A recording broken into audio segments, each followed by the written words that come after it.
Could be.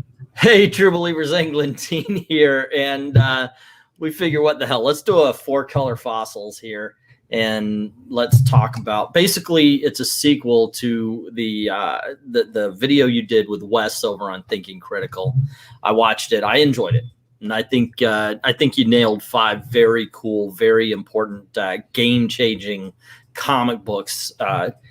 Not world changing, because basically it only changed it for us geeks, but you know, except for Superman, that one definitely, most definitely did change the world. So I was watching it, and it just popped in my head. Well, you have, and I'm sure everybody watching it does this kind of thing too. Well, also this and also that, and hey, there could be that, because I just thought, okay, yeah, there's so many game-changing comics, so many cool things. This is a conversation we're going to be having, so I don't have the cool visuals of popping up an image or two. You guys made that as a video, right? Yes.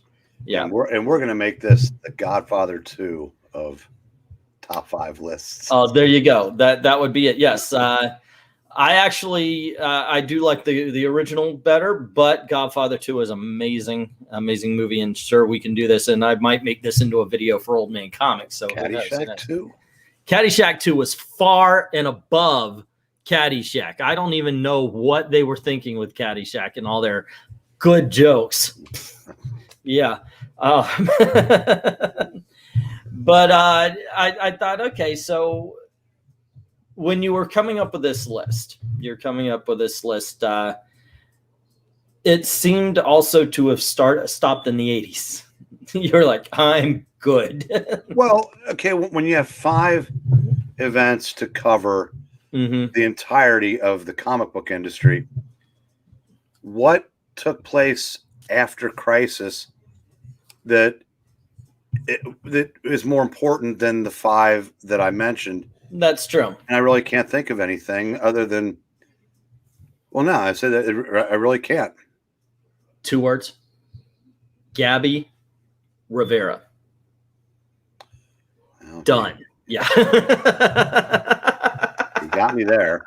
All right. So obviously we started, we're going to be having more than 5 comics to talk about here. We started off, you can tell by the thumbnail, the first comic book I want to talk about, and that is Detective. Don't you tell me you've got one of these. You're not going to reach into that bag and go, here's Detective Comics number 38, ladies and gentlemen. If you've got that, you need to open a museum. That is most definitely a find. For those of you who do not know what Detective Comics number 38 is, it is the very first appearance of Robin, the Boy Wonder, otherwise known as the beginning of the teen sidekicks.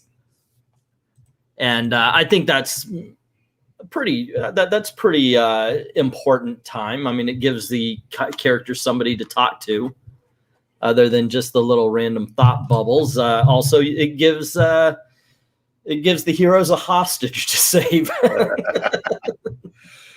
And a lot of opportunities.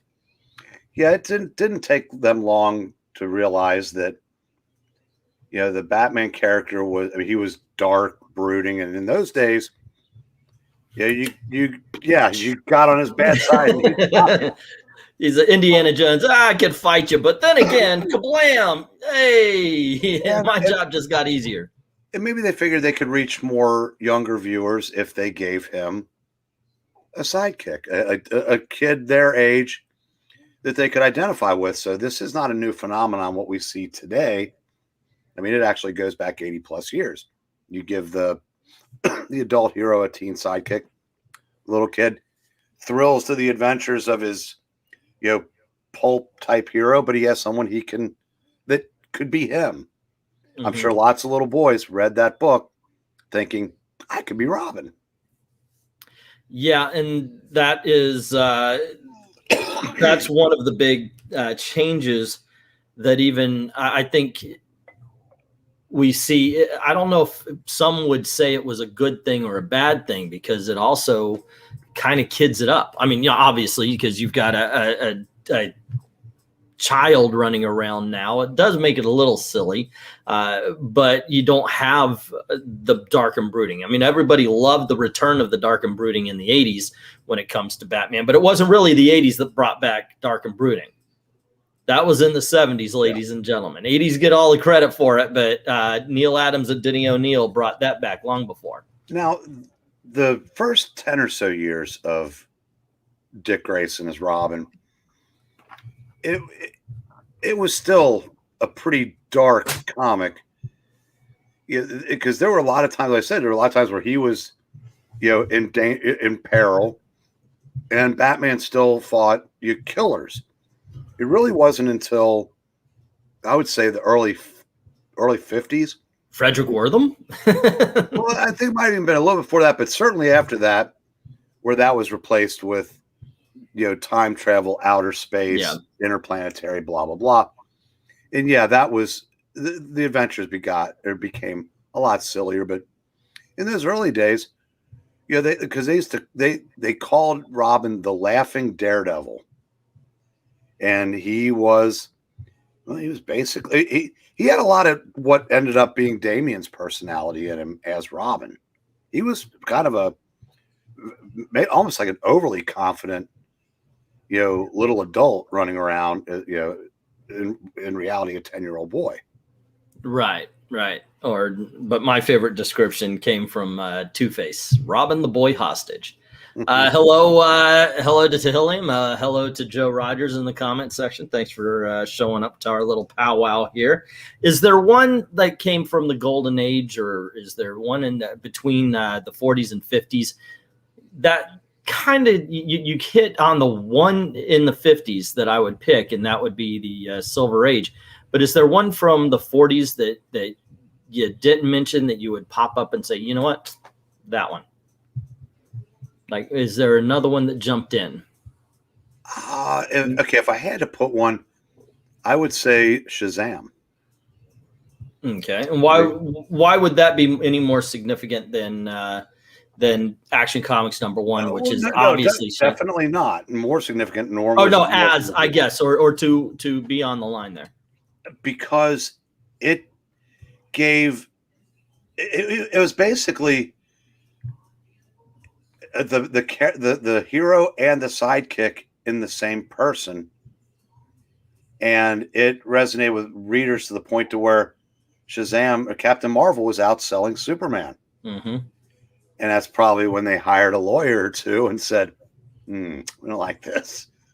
And, and I personally, I don't see how the two were so similar that they couldn't coexist. I think DC was trying to protect their investment. They didn't like coming in second, so I don't know if everything was above board in this suit, but they might have just had better lawyers, because they got their DC trounced Fawcett when, I'm sorry, but point to the talking tiger in Superman anywhere.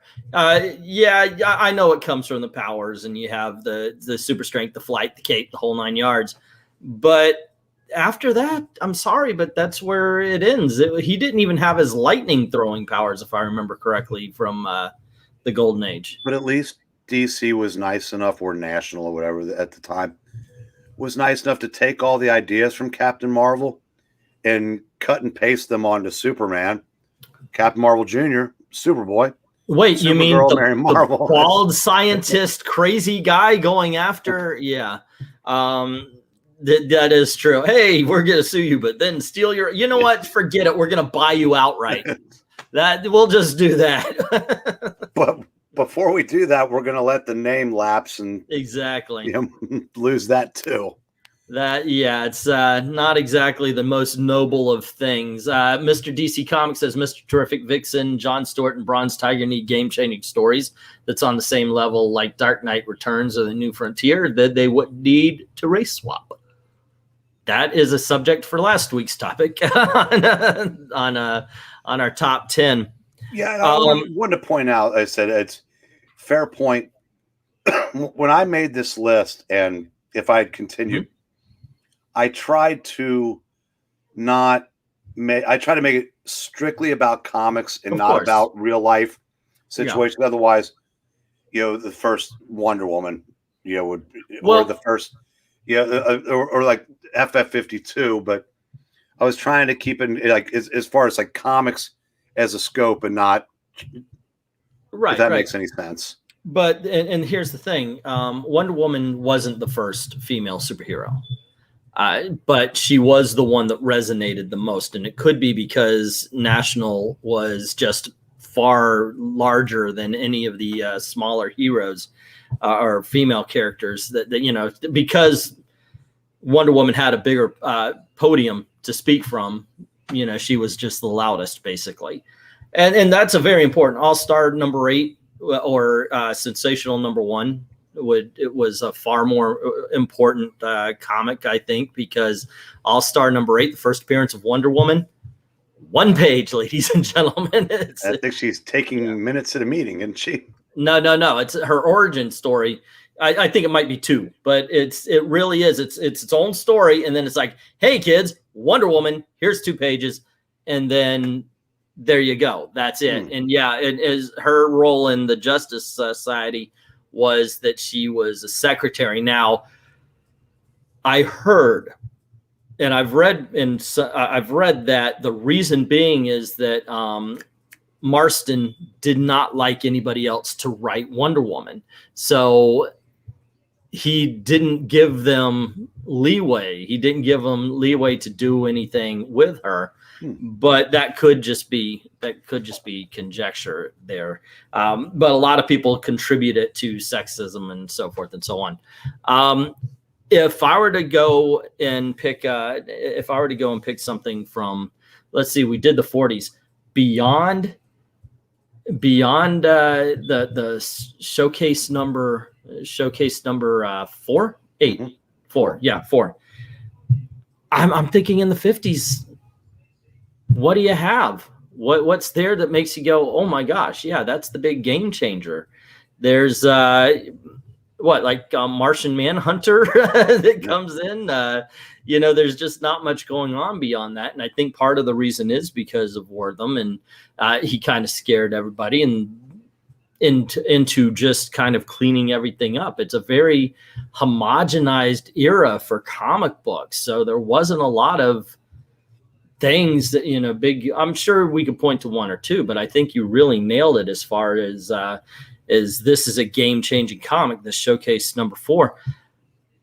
But one thing I would point out, because you mentioned Fantastic Four, birth of the Silver Age, birth of the the showcase was the birth of the Silver Age, but it was birth of the Marvel Age. But I'm going to go with Amazing Fantasy 15, because much like Robin bringing in the kid sidekick, Peter Parker as Spider-Man brought in the teen superhero. He wasn't the first. Once again, we talked about backstage, Stripesy from the, I believe it was, oh goodness, I've Seven Soldiers. No. Seven Soldiers Victory, I think. Wasn't he part of that? It was either that or the other one. The Shining Knight and the guy with the guns and Green Arrow was in it. Yeah, that was Seven Soldiers. That was Seven Soldiers? Okay. Yeah. Stripesy was the original teen superhero. He had an adult sidekick, but Peter Parker as Spider-Man made it popular. Now kids don't have to dream of being the sidekick to a hero. They can dream of being their own self while they're reading the comic. I think there's, I think that's, and obviously if Fantastic Four started the Marvel Universe, Amazing Spider-Man just nailed it to the wall and said it's here to stay. Yeah, that's fair. Oh, okay. Again, the reason why I chose Fantastic Four was, without Fantastic Four, as the story, we all know the story goes, he's out the door. Wife says, "Do one your way." Without that, there is no Spider-Man. So that factored into a lot of my thinking when I put my list together. Was do you have this without that? And we did a live stream, if you remember, when Joan died. We did a live stream, and it was every inch respectable to the fact that without her, no Marvel. Right. without her encouragement, without her saying, hey, you know, just write a freaking story, there's no Marvel. And by the way, if there's no Marvel and you and I have read the books, there might not have been comic books, at least not as we known them at a certain period, because guys, they were not selling all that hot. No, that's fair. There's certain things that if you may not like him, but if it wasn't for Hulk Hogan, wrestling might not have ever gotten out of the high school gym. Yeah. And, you know, as far as Marvel goes, I would say that the two people that were most instrumental in creating Marvel as we know it, that did not write or draw anything, was Joan Lee and, unfortunately, Joe Maneely. Because I said, if he doesn't fall in front of that train and died in, I think it was 58, Jack, there's no company for Jack to come back to, because at the time it was just Stan and Joe and in inventory stories, and that gave an opening for Jack to come back. So he's there working for the company when it's time to, you know, create all these characters that we know and love today. That doesn't happen if Joe Maneely lives. Wow, you went dark. See, I was thinking Flo Steinberg. If you guys, unfortunately, in this community, Flo is now, her name is synonymous with milkshakes. But in all honesty, Flo Steinberg, one of the things she did was to create the community. In all honesty, her and Jack, her and Stan Lee,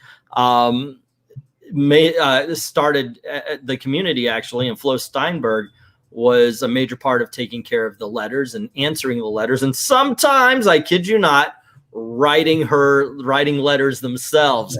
So not all of the letters in the comic books when they were originally published were legitimate. It was Flo and sometimes Stan writing letters to themselves so they could respond and answer them. And it's kind of like throwing a couple of dollars in the tip jar to encourage other people to throw dollars in the tip jar. Yeah. But Flo was very, very, very important to the Marvel Universe, very important to modern fandom, for better or worse now. I'm sure they had no idea about Twitter. But yeah, so when you said two people that were responsible that didn't know writing and drawing, but I think, didn't Flo do a comic book or they may have let her do a story. I don't know that she did, honestly, but not any significant. But yeah, that was, in my opinion, that's where I thought you were going to go. But again, without Joe, there's no Jack. Without Joe, and there's no Flo, and so on. There you go. Yeah, let's go with a guy who got, you know, liquefied by a moving train. Hello to Krina is saying, good to see you stream up. A positive stream at that. Yeah, we're talking about it's titled 5 Other Comic Books. It's a sequel to the Thinking Critical video that Eric did with Wes over there, and it's not going to be only 5. I'm sure it isn't. We're going to think of things. If you think of something that you may have that we may have crossed gone. I can't speak all of a sudden. Left, didn't pay attention to, ignored. That's the word, ignored. But anyway. Just say, just speak up there, because we were talking backstage, and one thing that got mentioned was, you know, what's important to some people aren't important to others, and we're going to be bringing one of those up, as a matter of fact, in just a little bit. Okay, so another one, 1960s, not just a popular character. This has to be a game-changing comic book. Is there anything else, or is it just is it really just Fantastic Four, and is it really just Amazing Spider-Man for bringing in the kid superhero? Is there something that appeared and it's like, holy crap? You mean not Swing with Scooter? No. As much as we want to. But that's not completely a throwaway line, because I would argue a book that was the kind of the same lingo, Teen Titans. Mm-hmm. This gave us a team of teen characters that, you know, we'd gotten, you know, the JSA, obviously in the golden age, we had Justice League, Fantastic Four, the Avengers, the X-Men. Although, even though they were teens, you never thought of them as teens. You thought of them more as like young adults. Yeah.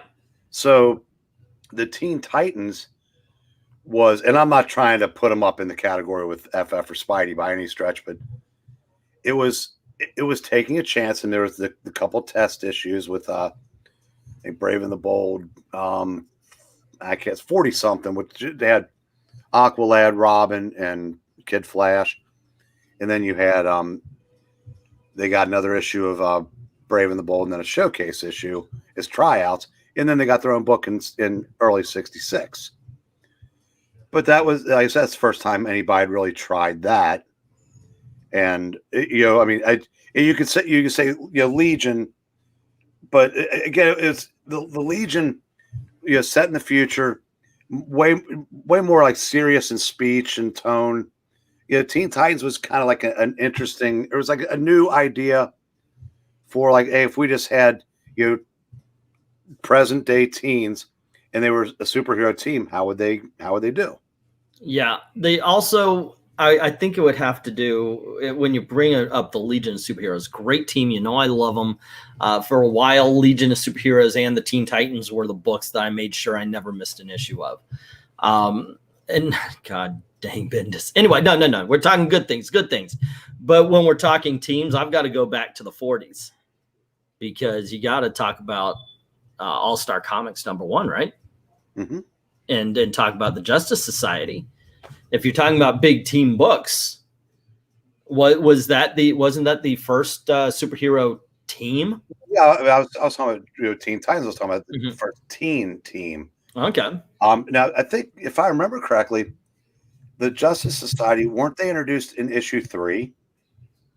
Were they now? I think so. I can't remember for sure, but I'm not sure what was in issue 1 and 2. But I do remember that because I think that DC tabloid reprint was of issue 3. All right. Not positive on that. No, you are right. You are right. Do not doubt the Breen, ladies and gentlemen. That is true. I always, that has always been in my head. All-Star Comics #1. That's where it all begins.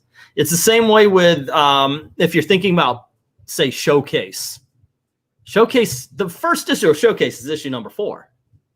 Who cares about the firemen? Or the nobody talks about the fireman character, right? Nobody talks about the frogmen. They talk about the Flash. Showcase #1 is Showcase but #4. they were all in issue 100 together. That's true. That is true. And Brave and the Bold's the same way. It's like, okay, yeah, Prince Valiant, we got Robin Hood, blah, blah, blah, blah, blah. Bring on Hawkman. Let's get the real DC universe in here. To me, there was a Task Force X, a precursor to the Suicide Squad. Mm-hmm. But honestly, didn't Brave and the Bold start with issue 28? Technically, yeah, I could see that. But they were doing team ups before that, weren't they? No. And they were doing doing stuff like that. No, not Brave and the Bold. No, that came later. That's true because that Hawkman issue I talk about is in the 30s. Singular. Yeah. No. There's an earlier one, I believe. No, there's not earlier than Brave and the Bold. I'm not earlier than Justice League. The first Hawkman, I think, was 34, maybe. Okay. Hey, don't argue with Breen. That's all I know. All righty. I read this about JSA and Jeff. The JSA began as a framing device only with the team only to meeting to introduce their separate adventures. In all honesty, that's how I feel about older Justice League comics as well. It'd be like, hey, we got this big thing, so we're gonna split up into twos. Yeah. Let's go over here. Let's go over there. But then when we did a video about the Avengers Defenders War, they kind of did the same thing. They split off into to go look for the evil eye, and you got 1-on-1s and 2-on-2 battles. So it's I guess maybe, but yeah, the Justice League was always like that. Yeah. And why not? I read the I read the individual issues through the showcase. I think the first time I really sat down and just read Justice League. You remember the phone books? I had Justice League 1 through 4, and one thing I realized is in the 40s and 50s, Justice League just tanks, but it's some good stuff. Okay, but we're in the mid 60s now. We have Teen Titans. We have Amazing Fantasy 15. These are the two that we're pointing to. I don't think we can. I don't think we can really leave the 60s because we talked about it. We really should go a little bit more positive on Brave and the Bold number 28 because that brings in the Justice League, and that if you, as you said before, believe in the golf game story is what set off the Marvel universe through a story that says that has to happen. I don't think that we can really oversell the importance of MF Productions' version of Captain Marvel. Yelling split, having all of your body parts fly around. I think this right here is the pinnacle of all superheroes. Okay, I chased him away. Will you all old men be able to stream tomorrow night? All this streaming is hard on you. Yes, we will be. Let's see. Then the JSA would scatter and go on. Yep. No wonder I haven't seen it in the mail. I told you I didn't get a chance to do it. I'm going to hopefully mail it out tomorrow. That is my holy grail right there, ladies and gentlemen. I actually had one. I sold it. That's another one I regret selling. But yes, that is the most amazing of all Silver Age heroes, ladies and gentlemen. See, I couldn't pull a Detective 38, but I got better. Yeah, you have MF's Captain Marvel. That's right. Holy crap. You know what? In my head, MF really stands for MF. Because there's no way they could have been serious about that. Alrighty. So if you guys could think of anything we're missing from the 60s, by all means, let's hear it. But in the 70s. There is one more thing. Okay. What do we now, got? it doesn't, again, this is more of a change in the business landscape. When the deal with the Goodman had signed that limited the number of books they could publish, when that finally expired in late 67, okay, and so in early 68, I guess Tales to Astonish became Hulk and Submariner. Tales of Suspense became Captain America and Iron Man. Nick Fury and Doctor Strange got their own books coming out of Strange Tales, and Captain Marvel got his own title. So it was almost like a blitzkrieg in 1968 of 7 new titles. And back then, kids, Captain America retained the numbering of Tales of Suspense. The Hulk kept the Tales to Astonish numbers. And Doctor Strange kept the Strange Tales numbering. So today that would be 7 new number 1s, but back then it was only 4. Well, here's a question. I'm not talking about this is a big game changer. This isn't something I think that really crushed the world of comics. It's just, unless you're talking narratively, but Avengers number 4 brought Captain America into the Silver Age, but it kept the connection to the Golden Age. A lot of DC characters like the Flash, like the Green Lantern and such, they recreated the hero, but it wasn't the same. This wasn't Alan Scott, and this wasn't Jay Garrick coming into modern times.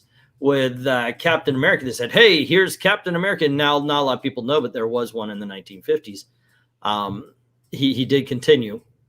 But this is something that we're like, oh, my gosh, this is exactly that same character that you were seeing back in the day. Fantastic Four number 4, bringing back the Submariner.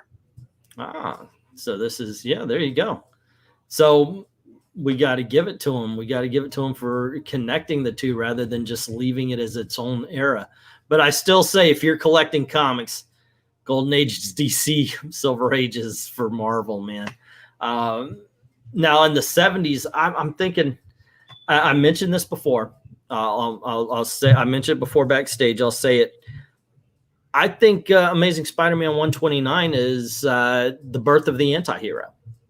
maybe not the first, but it's the most popular of them.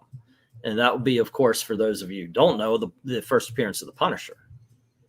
And that set up something we're going to talk about in the 80s. But yeah, I would point to the Punisher. I would point to that and go, that's the guy who said it was okay to be a bad guy and still do good things. Yeah. Now, obviously his conception was he was going to be a Spider-Man villain. Mm-hmm. But he did have a little bit more to him than your cookie cutter member of Spider-Man's Rogues Gallery. And I don't know for sure if they got such a positive reaction to him that, because I don't know, in those days, you didn't have instant information. His second appearance in the tail end of 134 and then 135, he was actually almost, he was even more closer to, I'm going to say a hero, but not a villain. Mm-hmm. So I don't know if the decision was made almost instantly. Hey, we have something here. Let's not just throw him away on being a, blah ha ha, villain. And yeah, absolutely. No, they'll wait until 2020 for the let's throw him away as a blah ha ha of a villain. But so that definitely that was, I believe, 1973. Because towards the end of 73 when the Punisher was introduced. Okay. Now he did. I remember one of my favorite runs of Spectacular Spider-Man. They had the Punisher going through, and he kind of. This is right before his miniseries, and he kind of went crazy, and he was sitting there. They littered. We got a jaywalker. Yeah. Well, I think what happened was Frank Miller wanted to put him in jail and use him in a storyline. So he went, booga booga in the other books, because he made an appearance in Captain America 241, mm-hmm. where he was just a straight up bad guy by then. And yeah, there was, it's some Spectacular Spider-Mans. And I think it was one of the annuals, might have been annual 15, where Doc Ock wants to poison the ink of the Daily Bugle to kill 5 million people. Oh yeah, I remember that. And that's because Frank Miller and Denny O'Neil did that book, and that ends with the Punisher being surrounded by the cops, and it's a rookie cop. He's shaking like a leaf, and he's still, coherent enough to. He goes, I don't kill cops, and he pulls his gun up and says, "No problem, son." And they go, "You're going to jail." And he goes, "Jail's not so bad. Lots of criminals there." And I think that led into the Frank Miller storyline, which eventually, a couple years after that, led to the miniseries. And yeah, the rest, as they say, is history. So I would definitely put it up there. Now, I would love to put Black Lightning on this list. I would love to, because narratively, I guess. This is the first mainstream, because you did have Dell's Lobo in the 60s, but this is the first mainstream supposedly ongoing series. It didn't last as long as the Squadron Supreme miniseries, but it's supposedly an ongoing series that starred a black guy. But unfortunately, I think other than you and I and Tony Isabella, it just didn't make as much of an impact. What do you think? Well, I would say he was the second. Luke Cage. That came out first. Well, it's 72. Okay, well, either one. I guess either one, though. It just still, I don't know if I would put that as a game changer either. Well, okay.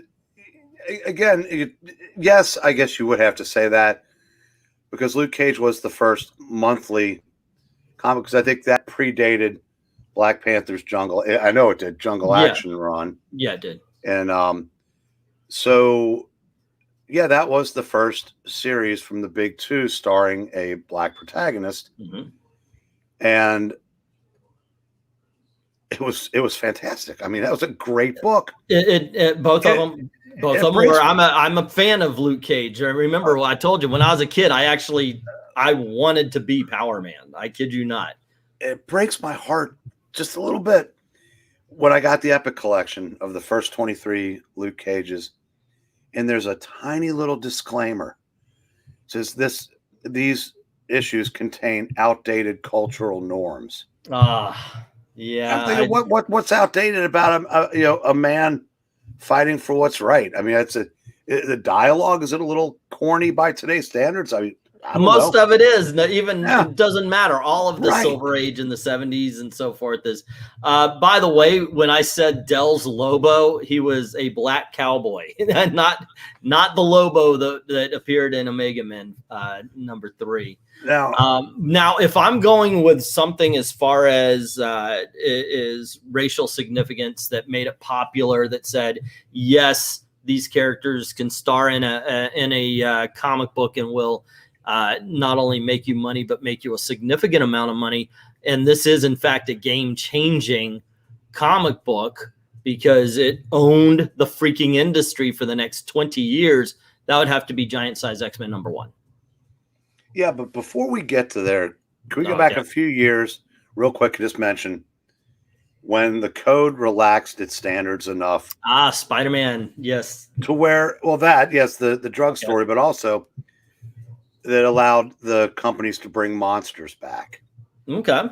So because that opened up an entirely new field, and they had to be relatively restrained in the comics, but that gave way to the Black and White magazine division of Marvel, which got to do a lot of the same characters, just with a more adult bent.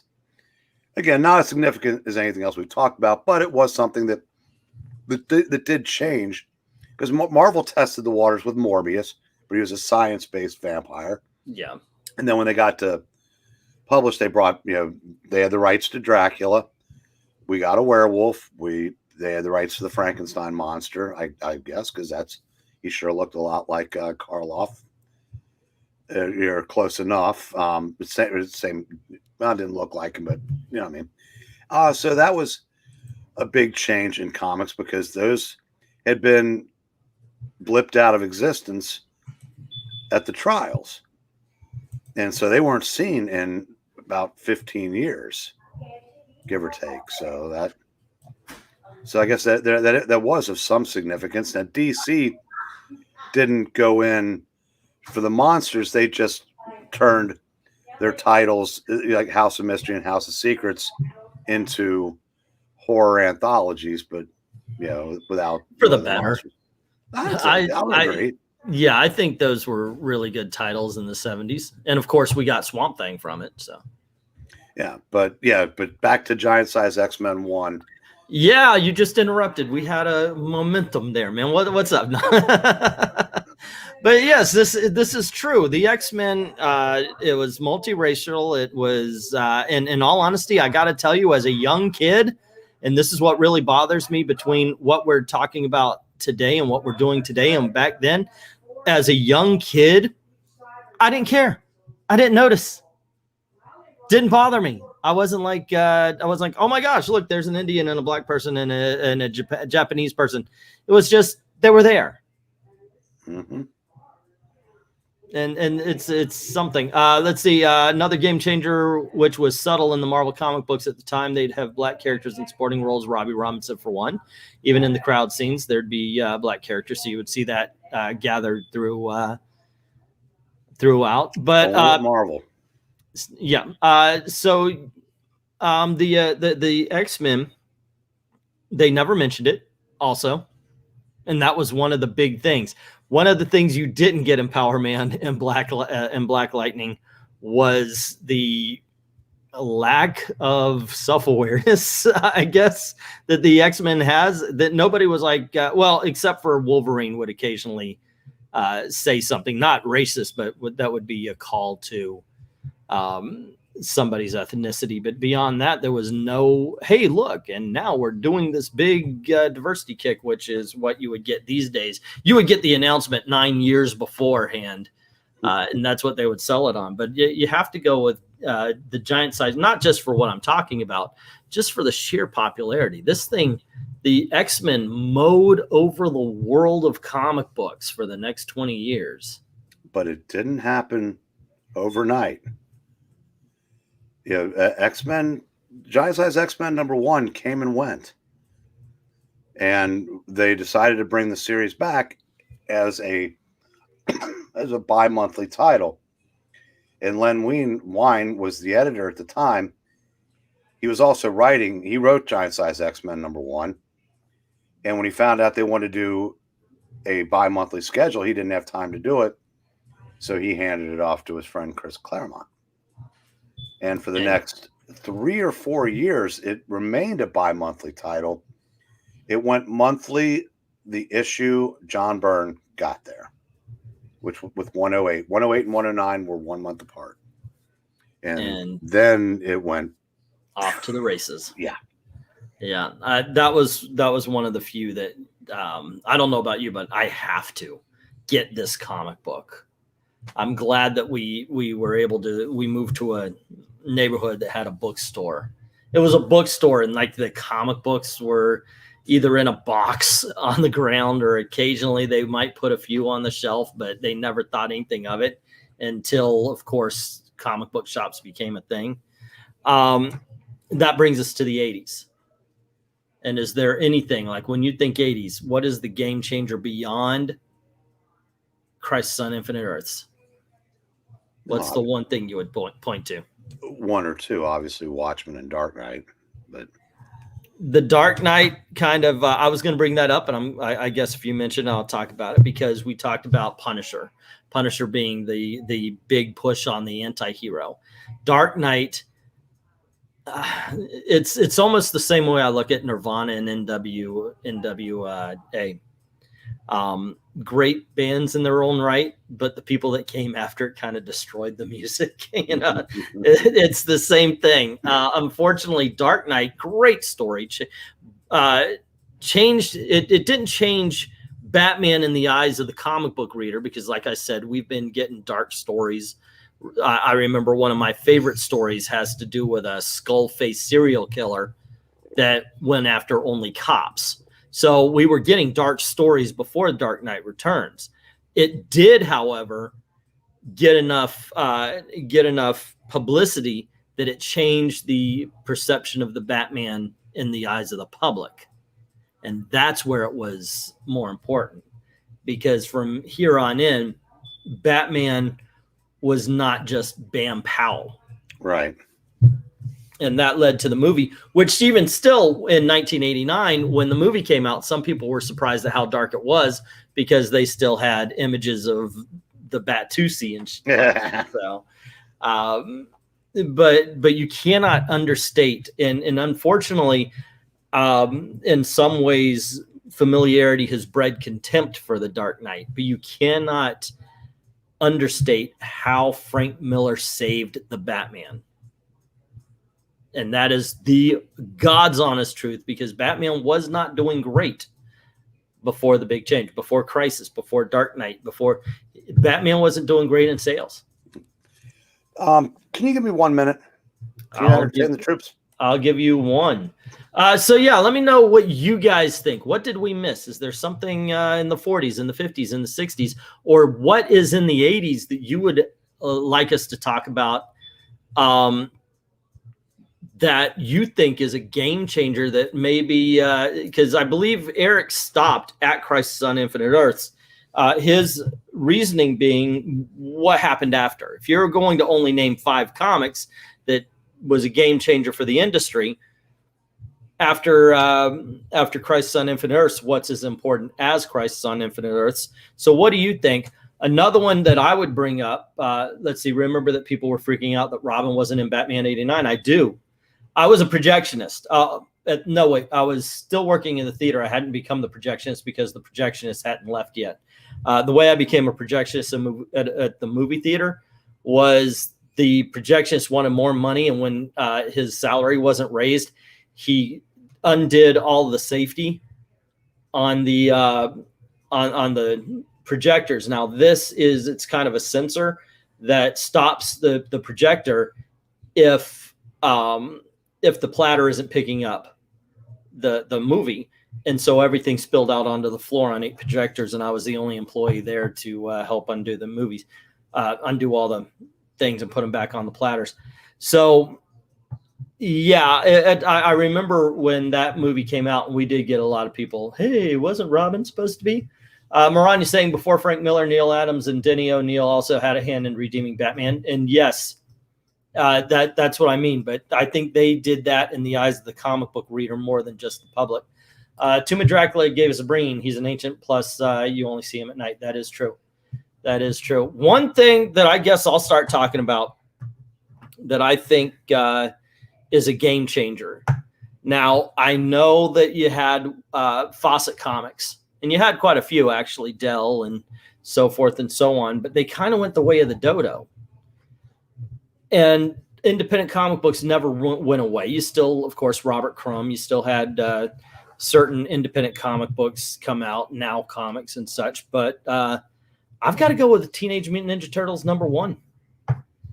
Teenage Mutant Ninja Turtles #1 not only was popular, but obviously you saw what it became. Teenage Mutant Ninja Turtles. When you mention the Mount Rushmore of comics, I don't know if you can. What's the Congress? Well, if you were doing the Hall of Presidents when they of comics and they raised that curtain, you would definitely have to have the Teenage Mutant Ninja Turtles in there somewhere, because they showed you that not only can independent comic books be viable, not only can they be popular, but they could become what am I trying to say? They could become just I've got the words, but cultural. They could have a huge cultural impact. They can actually be something that stands on the toy shelves with the Batmans, with the Supermans and Spider-Mans and so forth. So I would definitely pick a Teenage Mutant Ninja Turtles #1 as one of the most important comic books of all time, even more so than any that you would see in the 90s with the Image comics and everything. So I would most definitely go with that. As far as the 80s, though, I think Breen might be right. I think at this point, once you name those three, what else is there? Because otherwise you're just talking about what's important to the character, what's important narratively. Like I would definitely bring up the recreation of Superman by John Byrne, but that's more narrative than industry changing. TMNT became mainstream influences, says Maranya. Yep. But yeah, those would be the three. Those, unfortunately, the combination of The Dark Knight Returns and The Watchmen, that changed the industry, in my opinion, in the wrong way. Not right off. If you remember, for those of you who are old enough, and some of you may be at least old enough to have heard of, there was a very dark period for comic books immediately after. Actually, I wouldn't just say immediately, for about, I would say 6 or 8 years, maybe 9, maybe, where you would have these darker heroes coming out. And it got to the point where, can you actually tell the only way you could tell the hero from the villain was that the hero's name was above the title of the comic book. Otherwise, they were doing things that were pretty much reserved for the villain as far as all this is concerned. Some of them good, some of them they just didn't get what was going on in The Watchmen and what was going on in The Dark Knight Returns. And with The Watchmen, you had the deconstruction of the heroes. And as we see right now, when a title changes from one artist and writer to another artist and writer, they always say, well, we want to break this character down to its basics.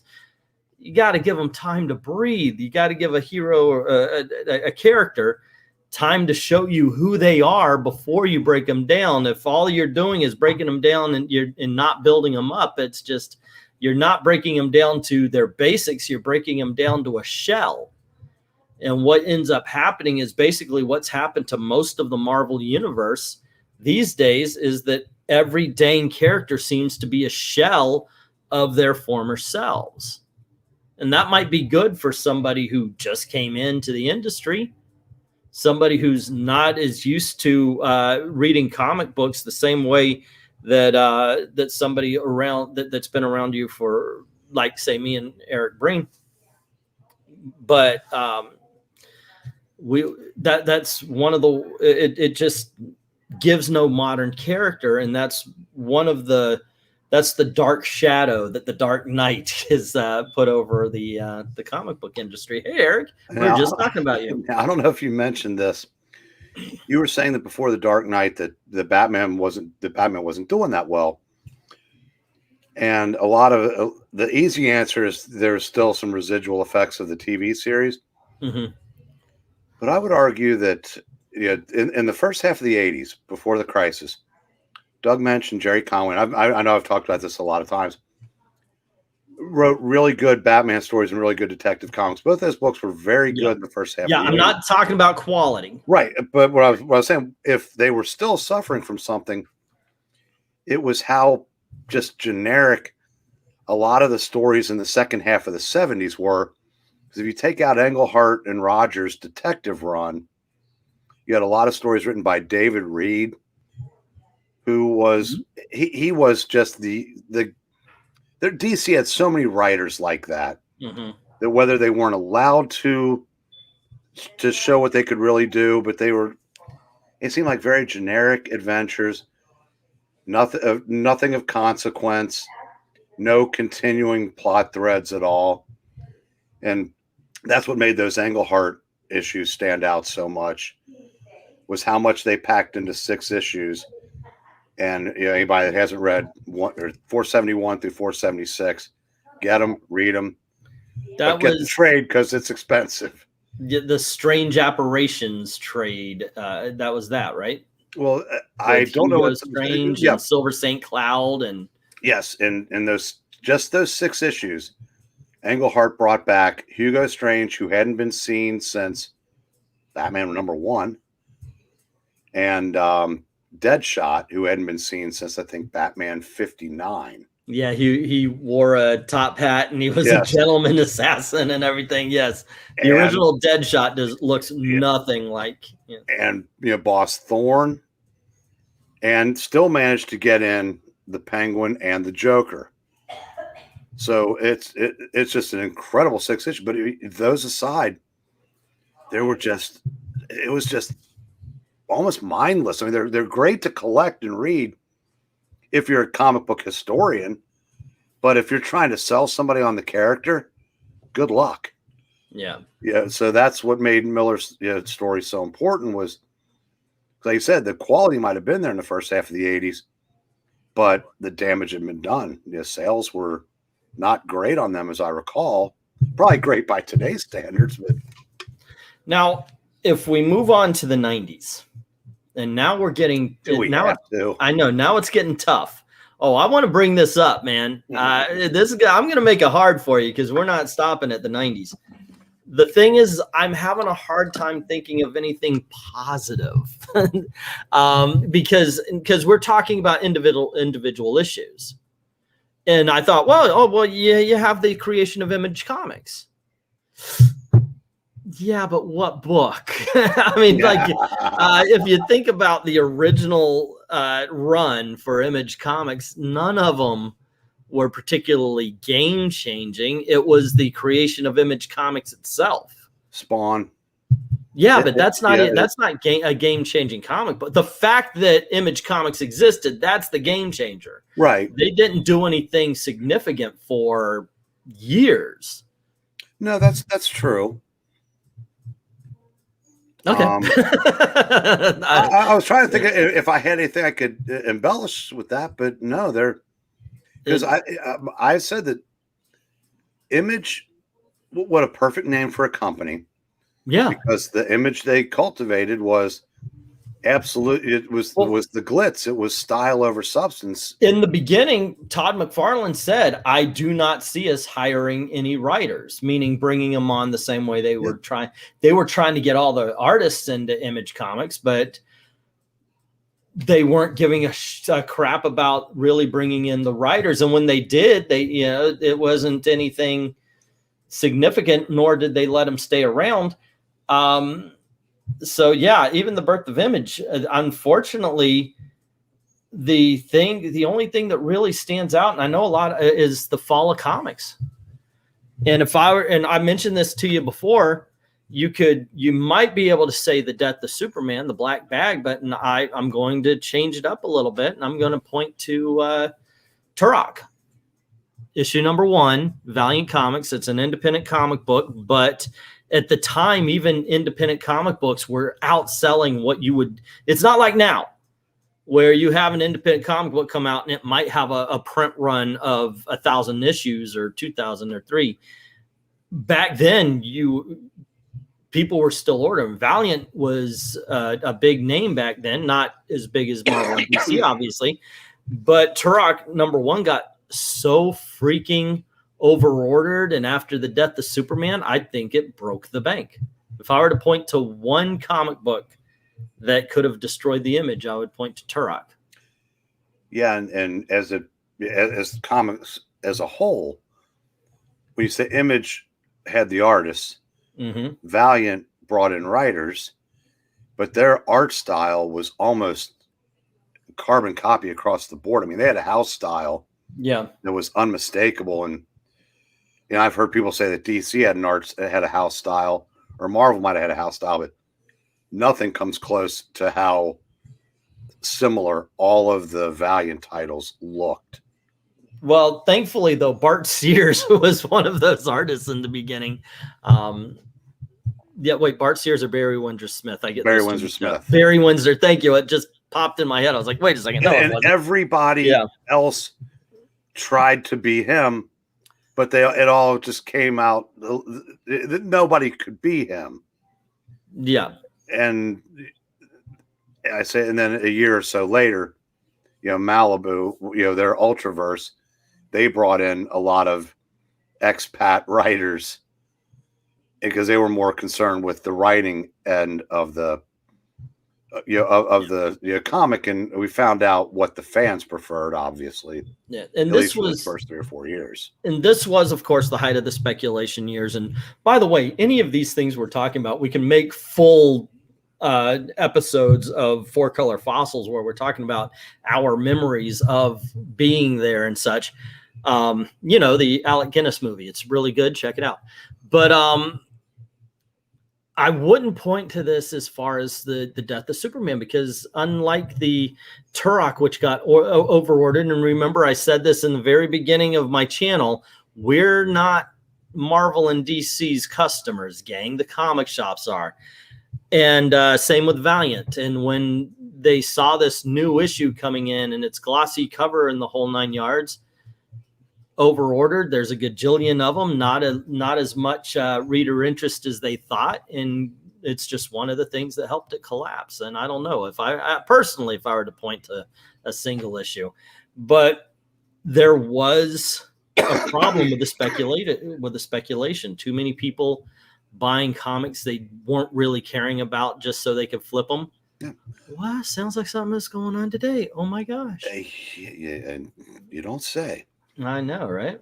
Now, I think the speculator bubble, when it burst, it took everybody with it, including Image, and it made you wonder: was anybody actually ever reading Image? Because they changed their strategy post bubble, where they did start bringing in writers. The books got infinitely better, and nobody cared. By that time, nobody was buying. Until a zombie apocalypse, ladies and gentlemen. Yeah. I know the creation of characters like the Ant, who cares? But even that pales in comparison to the sales of the first couple years of Image titles. Well, yeah, I think that had a print run of like 3,000 when it first came out. Well, the first issue, and I'm sure, I think it got up to 6 figures eventually. But I mean, hell, Bad Rock, there's probably 500,000 of those out there. Right. So, is there anything good that happened in the 90s that you could point to a comic book and say that's the one? Because all I'm thinking of, it started in 1989, and that's Sandman with the invention of Vertigo Comics. But even still, how game-changing was that? Yeah. No, there's a couple things I could point to that the late 90s did bring back, at least for a moment, an emphasis on quality. Because let's be honest, the 90s served its purpose. Big guns, lots of pockets, tiny heads, lots of explosions. You okay? I didn't even know you smoked. Yeah. Yeah. I'm sorry, I said boobs. I was coughing while I. Yeah. And you're just talking about the cover of Captain America 1. I know, right? So when Marvel got their characters back, they gave them to actual creators, and for a couple years they got good again. Then Bill Jamas happened, but the less said about that, the better. If you ever read a book, I wish I had it so I could do the magical thing, because I've got my shelf, but not all my books are up over here. If you ever have a chance of reading Marvel Slugfest, Marvel versus DC, highly recommend it. Great freaking book. Oh, go yourself. Seriously. I have to get up to get it. It's about it's about 5 feet away. I'm too old and lazy already. I've already gotten up once during this stream. I'm good. Yeah, but if you ever get a chance to read a book called Slugfest, it's all about the Marvel DC rivalry. It's very informative. One of the things that I found very interesting was that what was his name? Phil Jimenez. That was an artist. Well, you mentioned his name. That's my memory, ladies and gentlemen. He said it 5 seconds ago. Bill Jamas. Yeah, he's now currently running maybe the best company going. Upshot? Yeah. Holy shiitake mushrooms. But he was the one that actually said that comic books are better when Marvel and DC are hating each other. Remember, we were getting Batman and Spider-Man, Batman and Daredevil, Superman and the Fantastic Four, Silver Surfer, Green Lantern. We were getting all these things, and he's the one that said comic books are better when Marvel and DC hate each other. They never hated each other, you ass now. He also said continuity is for losers. That explains a lot in Marvel nowadays. Well, he was there at a time when Scott Baio was in more Marvel comics than Dr. Doom one year. He's the reason why in the Ultimates they were always trying to find, and the Ultimates were trying to party with Ashton Kutcher because he had stars in his eyes. He didn't believe in. He thought comic books were for loser kids. So and he just and he talk about comics are better when Marvel hates DC. Hell, he hated his own. He hated his own creators. He couldn't stand Peter David and kept screwing with him on Captain Marvel and said, I'll prove to you that you're so useless that I'll write a book and it'll outsell yours. And that in his book was Marvel. Oh, yeah, that's not good. And he's the one that let Mark Miller do Trouble. And that's not good either. No, it's luckily he kind of left Quesada alone with Marvel Knights, and there was a couple things worth reading from that. But before Quesada took over, and we can argue back and forth as to whether or not those 5 or 6 years after that, I liked them. Even if I didn't like the character, the use of the characters, I liked the story ideas. But unfortunately, just like here's why I bring it all back. Dark Knight Returns might have been the best thing that ever happened to Batman and the worst thing, kind of like MTV with music. Everybody tried to be Frank Miller after that. And that was never, Frank himself said, that's not what I intended to do. Same with Alan Moore and Watchmen. Yeah. But everybody tried to be all the things that Marvel's done since then. It's been hero versus hero. It's been, Oh, hold on. Save your thoughts. We're going to get to that in just a second because we're going to the 2000s. Okay. All righty. If that was the direction you're going in, because I mentioned at a certain point, it seems like we can't we can't come up with any positiveness. Hold on just a second. I want to share a link. Positiveness? Positivity. Shut up. Okay, I'm talking. That doesn't mean I'm freaking coherent. You've known me for years, woman. That's my. Apparently, this was the last one. I know. I heard a door slam.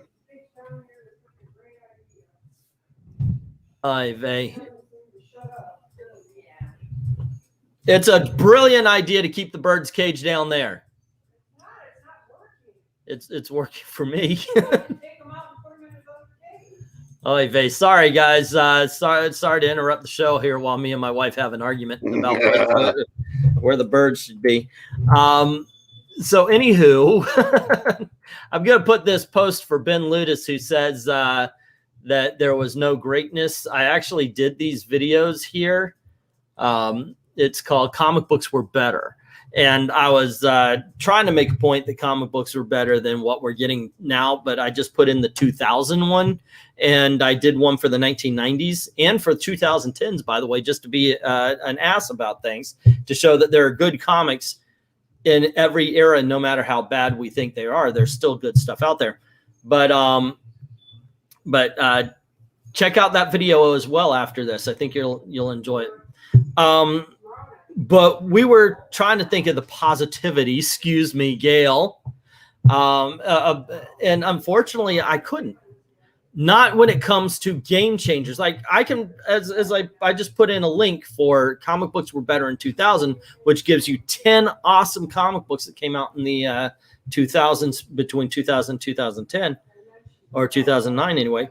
But as far as game changers, I have one, and it was horrible what happened, and that is Civil War issue number 1, because after that, Marvel villains ceased to exist, or at least they were just nerfed, or they were flat out turned into good guys, and the biggest villains of the Marvel universe were the heroes. Okay, but this is where I guess you and I disagree. This is why I said that led into the Initiative, which led into Secret Invasion, which led to Dark Reign, which culminated in Siege, where there's a line in Siege, and it's Volstagg of all people that says it. Because when Norman tries to slink away, he grabs him and says, basically like, not so fast. This day we all pay for our sins. And the good guys finally beat the bad guys definitively. And what had been building for 5 years finally comes to a head. And that led to a brief heroic age period. But then the writers, the good writers kind of drifted by the wayside. The replacements who didn't have the talent said, wow, what an idea this was. Let's keep doing it. If 2005, if House of M through Siege had stayed where they were a moment in time, I think you could forgive a lot more of the terrible character decisions that were made and understand that it was the story, even if some of the characters weren't in the correct places. Now, you read the shit that the bleep Marvel does now, that stuff is Shakespeare mixed with a dash of Tolstoy. Yeah. And throw in a third author if I were an Updike or Thoreau. I don't care. So I like that era. I just didn't want it to become a trope, which it has. Did you just throw out a slur on my channel, sir? Don't get... No, I said, what? Okay, never mind. Okay, I heard something wrong. All right. I said Updike, but I'm not sure if he was a writer, and I said Thoreau. Okay. I just heard that last part of it. Okay, anyway, Kidoki. Let's see what's going on here as I try to... But yeah, you're absolutely right. But then this is also... It's the same thing that happened with The Dark Knight happened with Civil War. Whether or not you like it, that is what ended up happening. It might have been 5 years of great storytelling, but it begot... so far 12 years of crap. I understand that, and yeah, at least with the people that tried to do Frank Miller, there were better failures than the Marvel failures, which a serious house on a serious street. Grant Morrison comes out and He does his best, Frank Miller, and we get freaking Animal Man 1 through 25. We get Arkham Asylum. Alan Moore, after he deconstructed with the Watchmen, goes to the Killing Joke and breaks down Batman to One Bad Day. You actually had some good stories come out after those. Once again, we recognize those because, and this is the way it is with any kind of pop culture, you recognize the great stuff because most of the stuff is either mediocre or crap. But you did get better crap when it came to the 80s and 90s than you do today. And go on ahead. I was just gonna say, but when you're finished, Ben has been asking a couple questions. I'm gonna go ahead and answer them when you're finished. Okay. Okay. Well, yeah. No, I'm pretty much done. So yeah, I was about to answer some questions too because we've been going through it pretty quick. He asked me, but I'm sure you take it from either one of us. Do you think that the X-Men have ever fully recovered from Claremont leaving? No, absolutely not. I think it's been on a consistent downslide, even in the hands of Grant Morrison.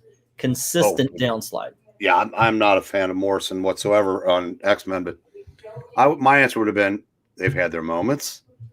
I thought, Brubaker's run when they were out in space, saddled with the third Summers brother, he made, lemonade out of lemons. And I thought in the early 500s was good, not Claremont, but good. I think they've been absolutely useless post Siege. The other one is other questions about bringing back Hal Jordan and Barry Allen. I think it was if it had any negative effects, negative side effects for DC. Well, I think the X-Men.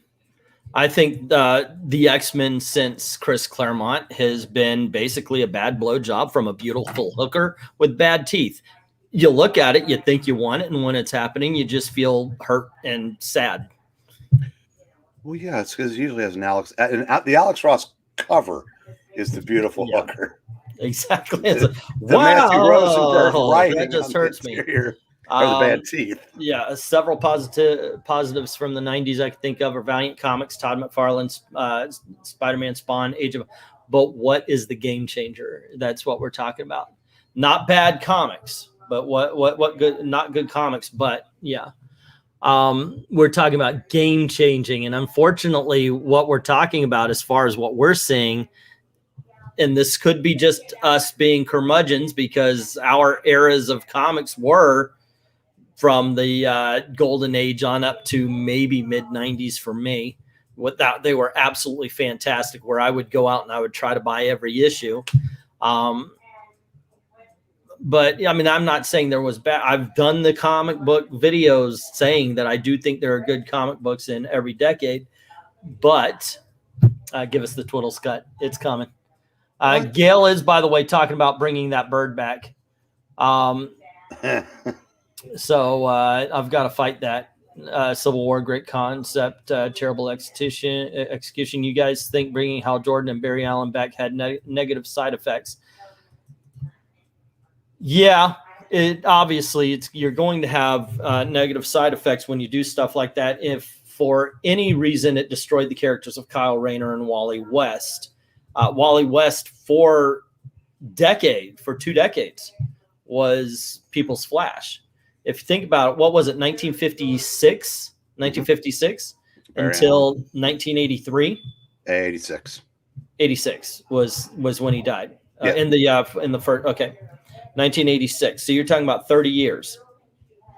And Wally West was Flash for 20 years before they got rid of him. And after that, he was persona non grata. I mean, he was gone. It was horrible because it's much like a lot of the people who heard that there was a Green Lantern movie and it wasn't Jon Stewart because they had just spent 5 years watching Jon Stewart on the Justice League and do Green Lantern. Now, at the very least, that is the bad thing that we got.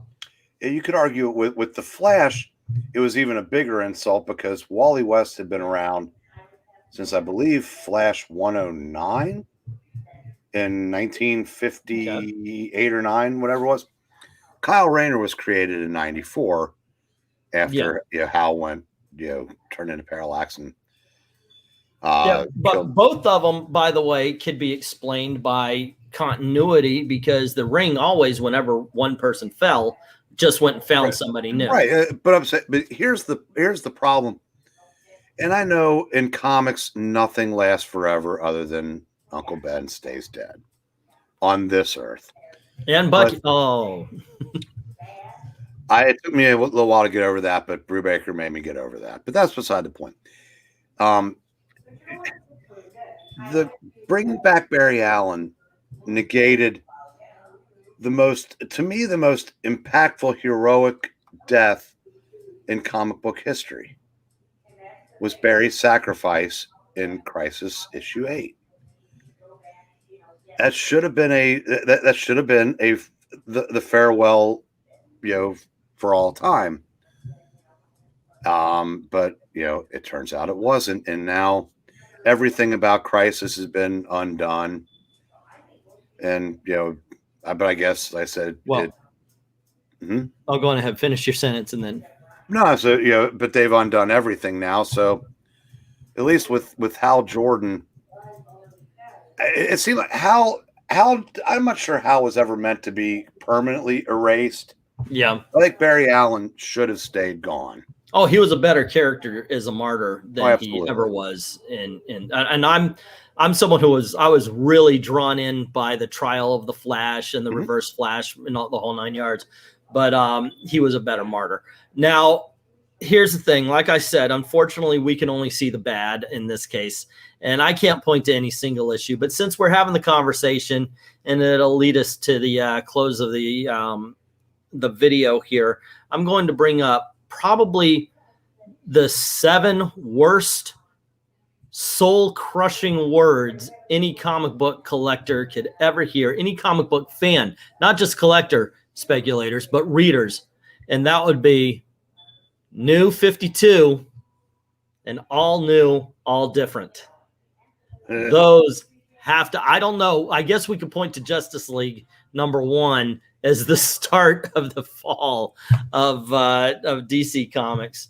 But most definitely, and All New and All Different had its origin issue as well. So I'm going to point to those two and say that was the end of good storytelling almost. Not really, because you can find good stuff in there. And as we've mentioned, Eric's mentioned also we've gone back, and now that we've gotten over our hissy fits that they discontinued everything, we can find goodness in there.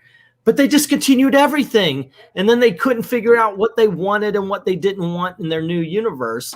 Look, at least when Crisis happened, it was like, okay, boom, here we go, start from scratch.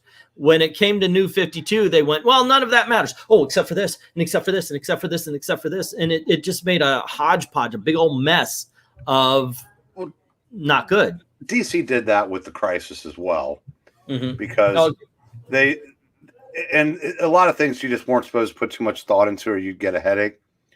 But they decided that certain events pre-Crisis did happen, and other ones did not. Okay, that's why some of the characters. That's my age, not remembering it there. Yeah. But to your point about the New 52, I think what they did, they tried to do the same thing. But they had an editorial edict that since Green Lantern and Batman were still selling well, they said, we're going to leave that relatively intact. Probably, I'd say it ended up being Green Lantern more so than Batman. But the problem with the New 52 was the same problem that the Ultimate Universe had when it first started, was they tried so hard to be not your father's comics. In this case, like the Ultimates was not the regular Marvel. In New 52, it's not what had come before it. And because you pointed Justice League, that Green Lantern was Ryan Reynolds, without question. Yeah. When he goes into the building, I'll get that super turd out. And the next thing you see, he gets belted into next Tuesday. But once they figured out they don't need to do that, it basically became more like pre New 52. But then they had all this new stuff that they had to deal with. That it just eventually readers said, okay, you did this New 52, you changed everything, and now you're just easing back into what it was before, just with these new rules and edicts for these characters. But the stories kind of feel like they did before that. And if we're going to get that, why couldn't we have our characters the way they were before? Yeah. So. Which, yeah, let's bring it all in. Let's, in my opinion, let's bring it all in. Let's include what happened before, and let's stop making the characters dickheads. I'm sorry, but updating and making them new, just to me, anytime I ever hear that, it just means from now on, Superman's going to be an asshat. If you, and I'm sorry, guys, if you were a fan of it, congratulations. But I have read the first few Action Comics, and I know a lot of people like those. But to me, Superman is an ass in that. He was, it just, I was not a fan. I didn't like the character. Wonder Woman fell into the wokeness, and that's one thing we're getting, but that's just modern day writing and such like that. All new, all different really does seem like they said, you know what, all continuity doesn't matter. And you've said it many times. This Marvel Comics now feels like that's when it began. There is no continuity before. They have no idea, nor do they care to go and visit these classic stories. Yeah, the thing, the biggest change in comics is when we were kids, they were comic books. Now they're like pilot episodes for TV shows. Yeah. When we see season 1 on a comic, or they're not just escapist entertainment. Now they're supposed to inform. They're supposed to shape your worldview. Everybody's supposed to be able to see themselves in the characters instead of you aspiring to be the superhero is now coming down to your level. And there's so much of that going on in the modern comic. And that's why I said the readership that they still have, it's almost become two different groups of people between those of us that like the stuff, those of us that like comic books versus those of us that like, or those of them that like whatever this is being presented as. And there's really it's the same in name only. It's just they're not anything like they were, and you can decide for yourself whether that's good or bad. I just don't feel like I should be called names or ists or phobes for not liking what they've become, because that's to me that's not what comic books were ever really supposed to be. Yeah. Let's see. We are getting that being brought up quite a bit. I say they shouldn't have rebooted the DC universe and Crisis on Infinite Earths in the first place, says Samuel Proctor. I disagree, but let's see. All new, all different X-Men in the mid 70s was the only time it worked. That's been Ludus. Every new jumping on point is also a jumping off point. That's a very good point. And not exactly comics by purchase quote, but if that's where you heard it, yeah, it's been around for a while. Let's see. Modern day writers can't write characters that have established legacies and solidified moralities. Unfortunately, nowadays, I do believe they do see it as what's that called? Moral equivalency. Moral equivalency. Yeah. But they're also not required to do any research, nor do they have editors they can go to help them with that, because they aren't required to know anything. And those that are still around that don't care anymore, because if you're Tom Brevoort, you've got however many years to retirement, you're not rocking any boats at this point. You've actually survived. So you'll go along to get along at this point. Yeah. Dominic saying what the end of death metal did is pre-New 52 and pre-Crisis has been restored with Infinite Frontier, serving as in the aftermath. Unfortunately, that creates confusion again because you do have the spectrum of worlds now again, and you're going to have the same problems that they had that they felt they needed to fix in Crisis on Infinite Earths. No matter what happens, they could just go, well, this isn't Earth Prime or whatever. This is Earth number 715, where it's almost like the Earth you used to, but just this little difference. So this is a way to do away with continuity when it's an inconvenience. The main problem is that heroes are not as aspirational. Eric nailed it by saying the writers want to bring heroes to their level instead of writing them as ideals to aspire to.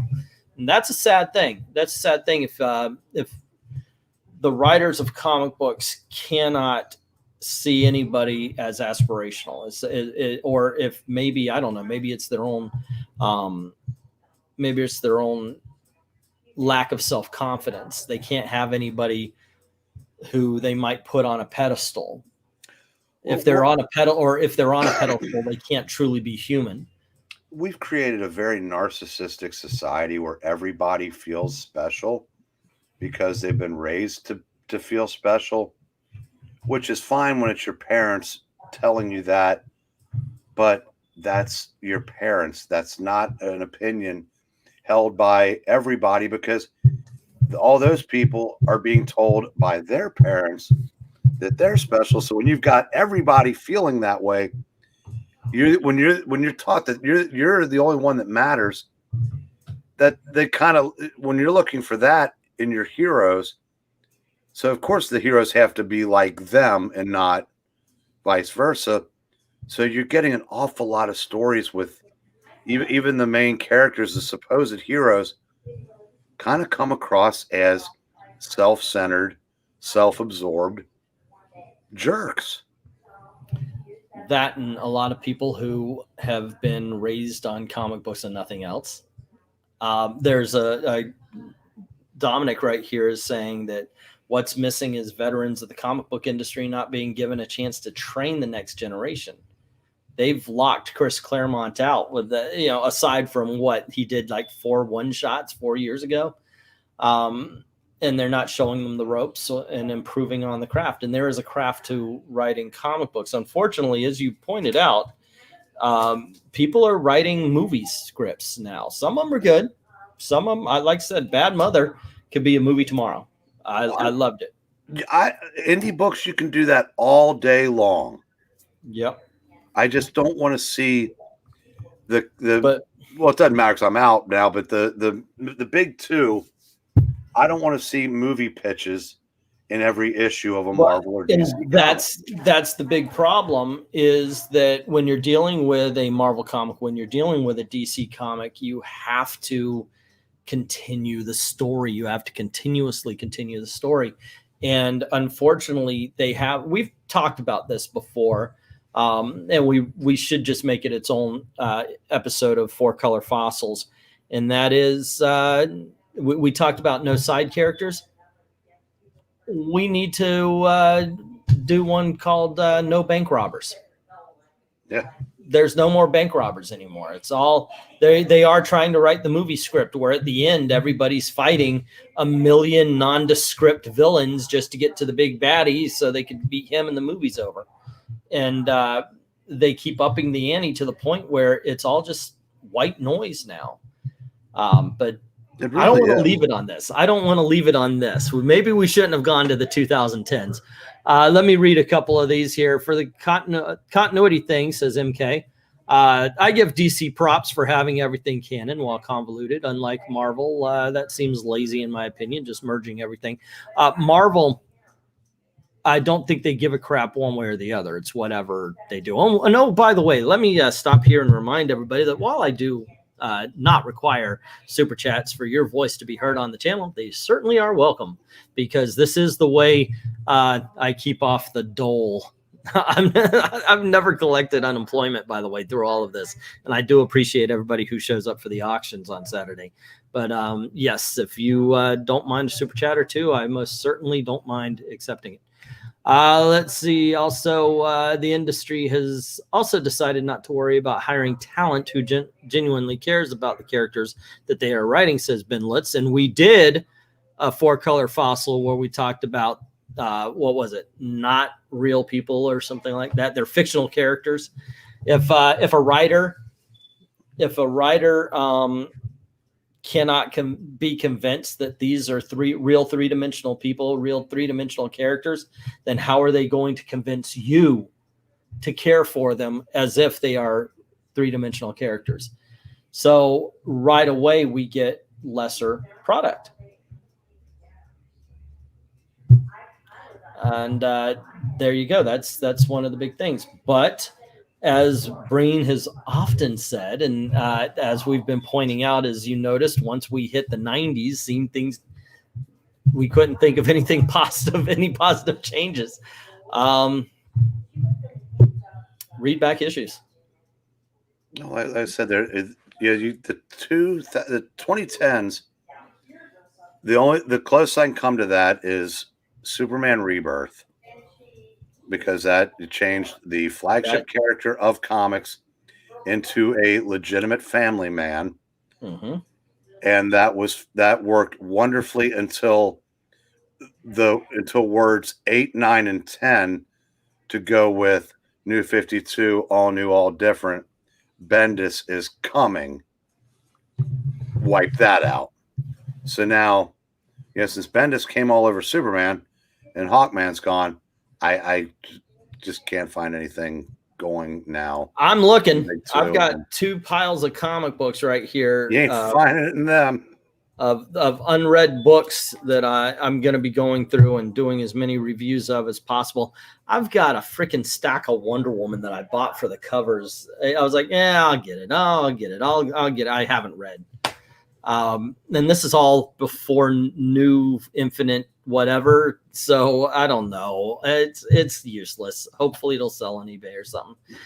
But I'm gonna leave it here because we just passed the 1 hour and a half mark, and I will in this. Maranya is saying, instead of organic diversity in comic books along the lines of Giant Size X-Men #1, these days it's filling in check boxes to fill quotas. And there's that quote from Siskel and Ebert. He knows it, and yes, it goes like this: it's not what it's about, it's how it's about it.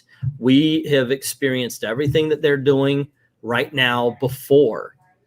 We experienced it in the 2000s, where they're changing all the characters. Hey, that used to be a white guy, now it's a Hispanic guy. Yeah, okay. Hello to Blue Beetle. Oh my gosh, that was a white guy, now it's a Hispanic lesbian. Hello, question. But it was done better. It was done better back then. And a lot of people, when they're arguing, you will say, yeah, but you accepted this character. You accepted you know why? Because it was done better. Mm-hmm. And that's the big difference. A lot of people accidentally, and I say this accidentally because I don't think they're full on thinking, say, get politics out of comics. Politics have always been in comics. But you know what the difference between now and then was? Then it was done better. And that's the big difference. It's not what it's about, it's how it's about it. And it was just done so much better back in the day because they made sure of one thing: story, ladies and gentlemen, comes before the message. Yet no one has a problem with politics in comics. We do have a problem with your politics as the writer if you give them to all of your characters and then assign the other side, it consign the other side to being, whatever evil, bigoted, racist, phobic, istis, whatever, because you don't have any subtlety in your style or the ability to create nuance.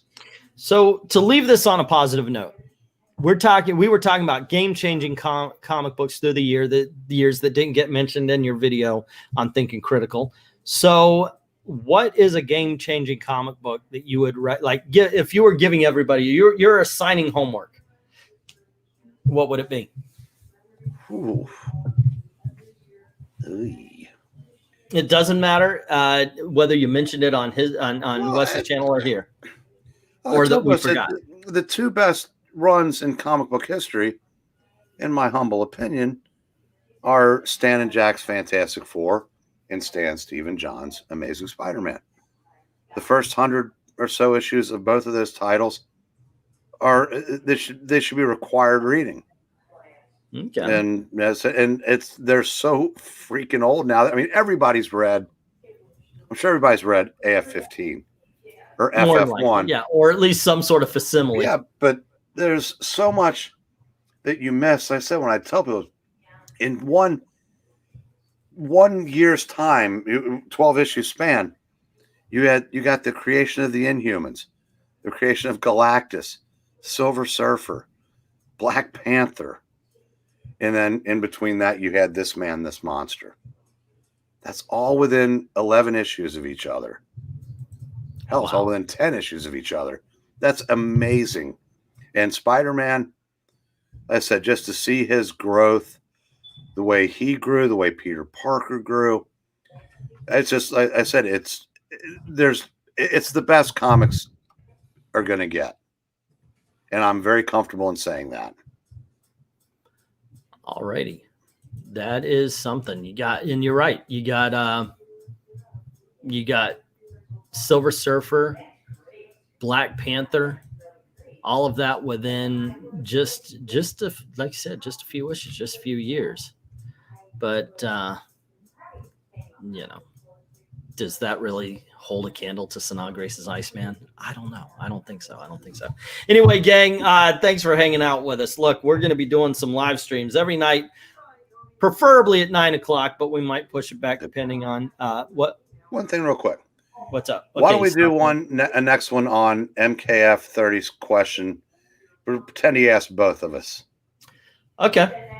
MKF, you have just aspired the next 4-color fossils, where we will talk about our top 3 favorite Marvel and DC stories ever. And hello, Gratu. Hello, Gratu. All right, so we're out. Goodbye, Gratu. Goodbye, Gratu. Yeah, but once again, every night, 9 o'clock, we're going to be having a live stream. Tomorrow's we've got issues where we generally talk. It's just a hangout. Let's have fun. You guys bring up whatever topic you want. We might, if there's anything big happening in the world of geekdom, we talk about that. On Tuesday, I do believe that was going to be worst Avengers ever. Do you have a couple on that you could put on a list for that? Worst Avengers, all individual characters? Yeah, the worst Avengers, the ones that either did not make a fit or they did not fit with the Avengers, or they just were written poorly in the Avengers. Yeah. And I'm going to trample over one of my favorite eras of comics. Just to do it. Them Avengers weren't Avengers. All righty. And let's see. Wednesday, we're going to be doing the greatest Captain America. You guys are going to help us pick out the greatest Captain America covers from the 1950s and 1960s. And then on Thursday, we are going to be talking about the JSA's Golden Age. And on Friday, we are going to do the very first appearance of Alan Scott's Green Lantern. So please join us for those. Every night, 9 o'clock, we do live streams here on I Love Comics. Thank you very much to everybody in the chat for keeping the conversation going. And as always, thank you very, very much for watching. Have a good night. Good night, kids.